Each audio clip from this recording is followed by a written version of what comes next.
Bill in Florida, you're up in the Savage Nation. Go ahead, please. Yes, this is Del here, Dr. Savage. 24 years ago, my wife and I were faced with the exact problem you're talking about. We were presented with genetic testing that suggested we should terminate the pregnancy. We did not. Based on ethics, our son is now getting his doctorate at the University of Pennsylvania in Arabic sociolinguistics. And in fact, in the past... Wait, say that again. He's getting his doctorate in what subject? Sociolinguistics, Arabic sociolinguistics. And this was a child who was born with... He was tested abnormal of spina bifida, and they suggested termination of the pregnancy. Now, that same boy has actually worked with your foundations. So when you were talking about Beethoven, sir, you laid a foundation that my son used in your collections at the Smithsonian. Wait, I'm missing the point. He worked with which, my plant collections where? With your plant collections from Tonga and Fiji. Oh, my God. I had no idea anyone even knew they existed. The years I was wandering, when I was wandering alone in the tropical rainforest collecting medicinal plants, I would send them out to we collect press, blah, blah, blah, and then went out to 7 different herbaria. Which herbaria was he in? Which herbarium was he in, rather? At the Smithsonian. Yes, I know one of my collections at Kew in London, which I can't visit because of the liberals won't let me see my own collection. They only permit Islamists in to say kill the king and queen, rather. Well, but they won't let me into Kew Gardens to see my own collection. It shows you how far they've come from the Magna Carta. There's another collection at the Smithsonian, another one at the Bishop Museum in Honolulu, and another set, I believe, in the Bronx Botanical Garden. That's amazing, your story. So why would he have studied my plant collections at Smithsonian?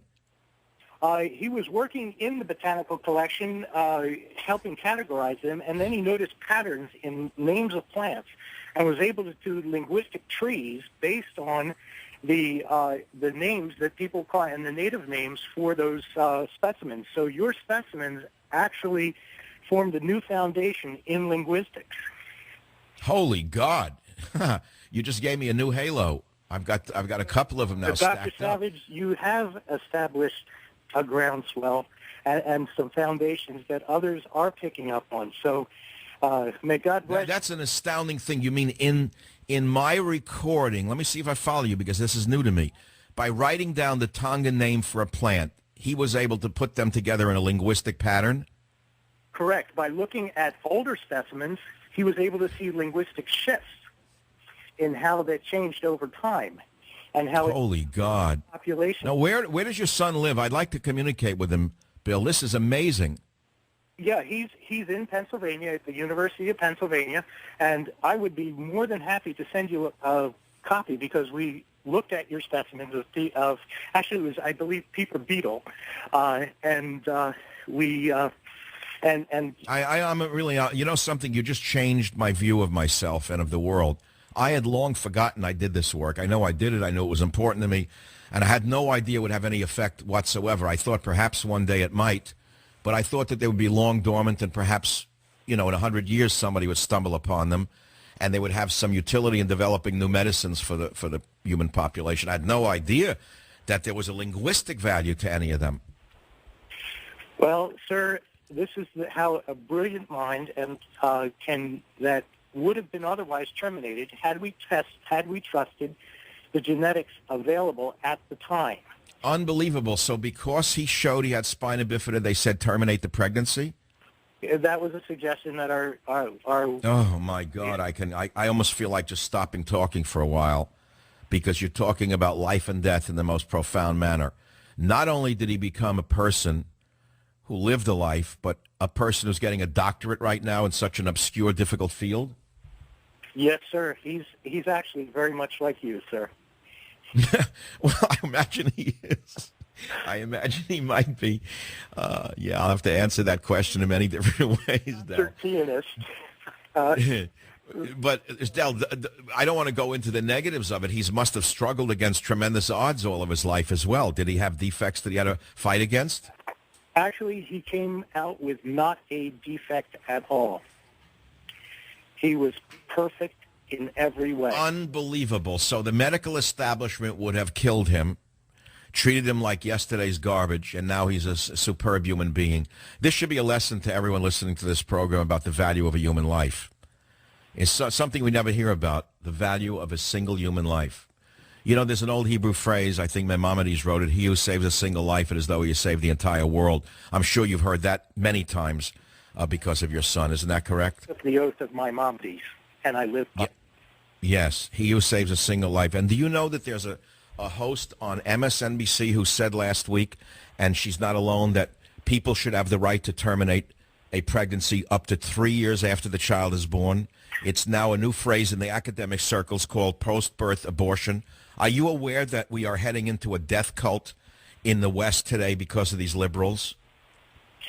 Yes, sir, and it becomes even more difficult to accept when you know the value of what one life has, and you see lives wasted. Del, where in Florida do you live? I mean, say just generically, West Coast, Atlantic Coast. I'm curious for Miami, in the Miami-Dade area. Okay, here's what I want you to do. Please give your, contact to Neil. When I'm in Florida, I'm going to take you out for a drink. I got to meet you. And Del, Honor. he'll give you an address. I'd love to see your son's paper. I would love it. It would give me a new lease on life. Okay, I'll see. And wait, how about one more thing, Del? I know this is getting too personal because this is all fresh to me. I'm too excited by it. Does your son do research? Is it funded? Does he have trouble raising funds for his research, or is he looking for funding? Right now, he's fairly well funded. He just returned from studying in Morocco for the summer, and he'll return to the grindstone at University of Pennsylvania within a couple of weeks. He's Well, okay, we'll talk about that as well downstream.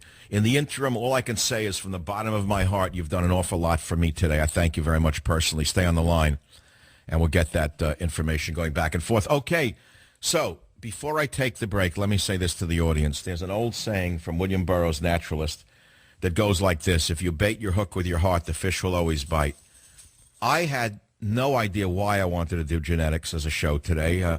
It's August, it's every day the same thing with Obama's wrecking ball.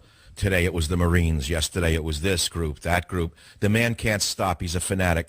And I said, I had enough of it. I can't take this negativity. So I said, all right, maybe I could use my scientific background and talk about genetics, inheritance. Maybe we can raise the dialogue. And look at that call that just came through. I would have to rank that call in my 19 years of radio as historic in my life. I'll be right back. If you just tuned in, something happened in the last hour that I'm going to try to paraphrase. It will only be a paraphrase. At the end of the last hour, we got a call from a gentleman in Florida, and we were talking about inheritance and genetics. And I asked a leading question, I think, that triggered it, which is this: if you knew something was genetically wrong with your child before that child was born, what would you do? And he called. And he said, Michael, you got to hear this story. My son was born with spina bifida, and we were told to abort that child. And he said today he's in his 20s, and he's about to get his PhD from the University of Pennsylvania in the field of linguistics. I said, that's astounding, because it shows us the value of a single human life, and he who saves a single life, it is as though he has saved the entire world. That comes from the Jewish tradition, from Maimonides, one of the great philosophers of the 11th or 12th century, at least in that period. I never forgot it, because the value of human life is something that has been lost in our death-worshipping society, where abortion is prevalent, where murder is glorified by the vermin of Hollywood, where death is shown to be nothing, where people, when they die, there's no ceremony for their life other than some stupidity, some liberal stupidity. There's nothing. Human life has become more, valueless. I remember when I was growing up, I was told that the difference between America, or the West even, and some other cultures is that we value human life. And soldiers value human life. They value their brothers in arms' lives to the extent that they'll risk their own life to take a corpse off a field because they don't want it to be decimated or left behind. That was instilled in the soldier.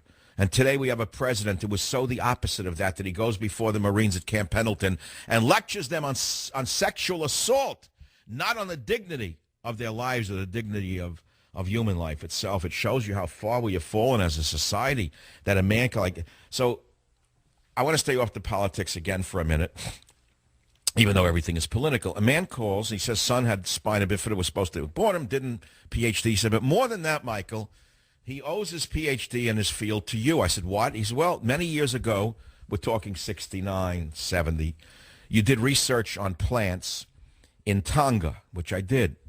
And he said, your collections are all over the world, and one of your plant collections happened to be at the Smithsonian Institution, which it is. I've never visited it.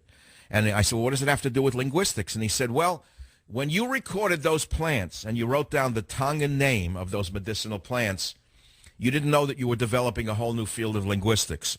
I said, no, I didn't know. He said, well, my son looked at those Tongan words for the plants, and he discovered something to do with the linguistics of the area. I couldn't follow it exactly. He said, because of you, there's a whole new field of linguistics. I said, holy God.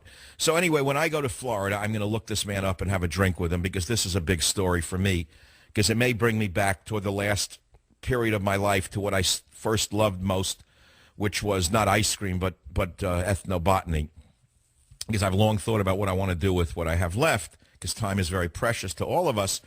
And I thought maybe I should go back to what I was doing originally, in addition to radio, fun ethnobotany, do it again. But I've lost touch with it. I've lost touch with my own early scientific meandering. So anyway, that was so important to me, that call. I couldn't believe it.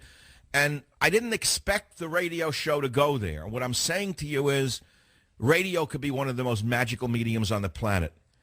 And if you bait your hook with your heart, the fish will always bite, meaning if you really get into something that's of any interest to you, the audience is going to come forward. They know when you're mailing it in. They know when you're just doing the same old, same old. They know it, and they tune it out. Well, I would have tuned out a radio myself quite a while ago if I couldn't get into the deeper earth within myself. And tonight I want to thank my audience for bearing with me, because I went to a new level within my own self, something deeper, and look what came out of it. I don't even know where this is going to end yet, because when I meet this man, I don't know what it's going to do to me, frankly, in terms of where I might go in terms of my own interests.